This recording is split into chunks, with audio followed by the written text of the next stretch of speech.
માળિયાહાટીના હાટી ક્ષત્રિય સમાજના ધર્મીબા લખુભાઈ સિસોદિયાએ માત્ર 12 વર્ષની વયમાં સંસ્કૃત મુખપાઠ અને ગાયનમાં અનોખી સિદ્ધિ પ્રાપ્ત કરી, જે સમગ્ર તાલુકા અને સમાજ માટે ગૌરવનો વિષય બની ગયો છે.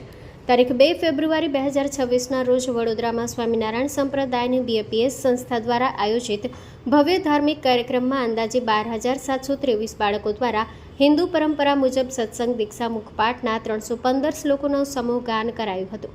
આ કાર્યક્રમમાં ધર્મીબાએ પોતાના જ્ઞાન, પ્રતિભા અને સંસ્કારથી વિશેષ સ્થાન મેળવ્યું અને વિશ્વ કીર્તિમાન નોંધાવ્યો.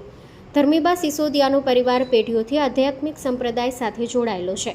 પરિવારના વડીલો દ્વારા સંતુલિત સંસ્કારમય અપબ્રિંગિંગ મળતા ધર્મીબા બાળપણથી જ ધાર્મિક અને સંસ્કૃત અભ્યાસ તરફ આકર્ષાયા હતા.